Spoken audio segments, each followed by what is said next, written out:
प्रिय श्रद्धालुओं, जय श्री कृष्णा, जय श्री राम, जय श्री राधे राधे, जय श्री महाकाल। इस प्रवचन में आपको श्रवण कराएंगे रामचरितमानस लंका कांड की मूल चौपाइयाँ का पाठ, हिंदी अर्थ एवं व्याख्या। विचलित देखा कपि कटक, कठिन संग धनु हाथ, लक्ष्मण चले शकोप तब नाय राम पदुमात। बानरों के कटक को अब व्याकुल देखकर, कमर में तरकस, हाथ में धनुष लेकर लक्ष्मण जी रघुनाथ जी के चरणों में सिर नवाकर क्रोधित हो चले।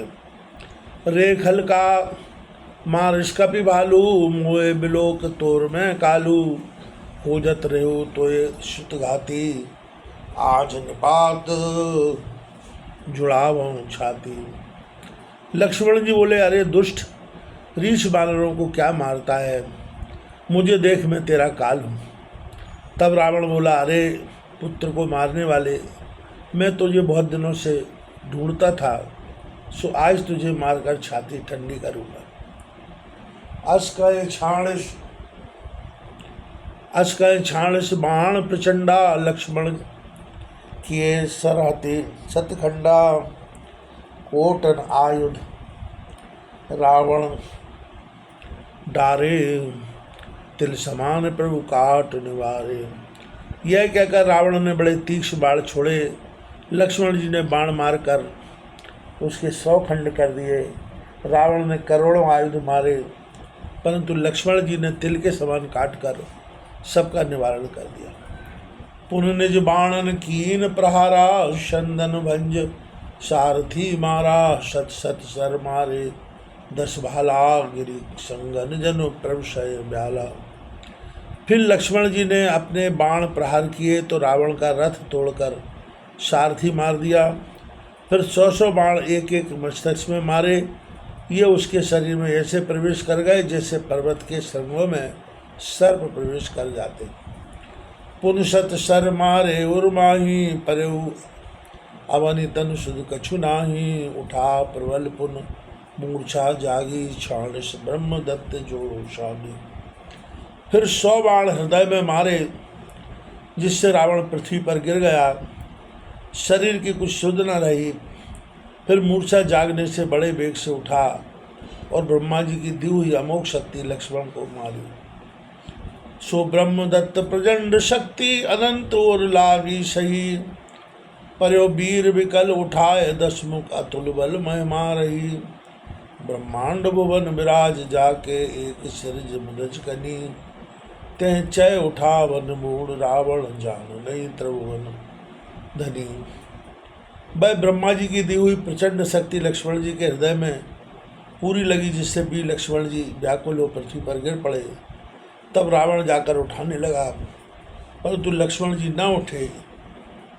यह अतुल बल की महिमा रावण के सम्मुख रही, जिनके ऊपर संपूर्ण ब्रह्मांड रज के समान रहता है, उनको मूल रावण उठाना चाहता है। वह नहीं जानता कि वे त्रिलोकी धारण करने वाले। देखत धावा पवन सुत, बोलत वचन कठोर, आवत ते और मैं धन्यऊ, मुष्टि प्रहार प्रघोर। देखते ही महावीर जी रावण को दुर्वाक्य कहते हुए दौड़े। तब रावण ने उनके ऊपर आते ही बड़े वेग से एक मुष्टिक छाती में मारा। जान उटेग कपि भूम न परेऊ, उठा सवार बोर ऋष भरेऊ, मुठिका एक ताय कपि मारा, परेऊ शैल जिम वज्र प्रहारा। महावीर जी जानू के द्वारा पृथ्वी स्पर्श की, परंतु गिरे नहीं। फिर महाक्रोध कल संभल कर उठे और उसके एक घूसा मारा, जिससे जैसे पर्वत वज्र से टूटकर गिरे उसी प्रकार गिर पड़ा। मूर्छा गई बहुर सो जागा, कपिबल विपुल सराहन लागा, धिक धिक बल पौरुष दिक मोही, जो तेजियत उठा सिर दोही। मूर्छा के जाने से रावण को चेत हुआ। तब वह महावीर जी के बड़े बल की सराहना करने लगा। उस समय महावीर जी बोले, अरे देवताओं के शत्रु, जो तू मेरे हाथ से पिटकर भी जाता उठा, सो मेरे बल पौरुष को धिक्कार है। अस कह कपि लक्ष्मण कह लायो, देख दशानन विस्मय पायो, कर रघुवीर समुज्य भ्राता, तुम कृतांत बक्ष उतराता। ऐसा कहकर महावीर जी लक्ष्मण जी को ले आए। यह देखकर रावण को बड़ा विस्मय हुआ। तब रघुनाथ जी बोले, भाई बार बार शक्ति की व्यथा नहीं होनी चाहिए, समझ देखो, तुम तो काल के भक्षण करने वाले हो, अपने बल को स्मरण करो। सुनत वचन उठ बैठ कृपाला, गगन गई सो शक्ति कराला, उनको दंड बाण गए धाये, रिपु सन्मुख अति आतुराये। तब लक्ष्मण जी यह वचन सुनकर शीघ्रता से उठ बैठे और कराल शक्ति आकाश में चली गई। फिर बाण लेकर दौड़े और शीघ्रता से शत्रु के सम्मुख आए। आतुर बहोर विभंज चंदन मारते व्याकुल की हो, गिरो धरणी दशकंदर विकल तनुमान सत वेदो यो। सारथी रथ घाल दूसर ताहे लंका लय गयो, रघुवीर बंधु प्रताप पुंज बहोर प्रभु चरण नयो।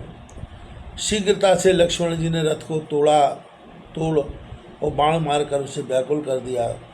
तब रावण पृथ्वी पर व्याकुल हो गिर पड़ा, क्योंकि 100 बाणों से उसका हृदय भेद दिया।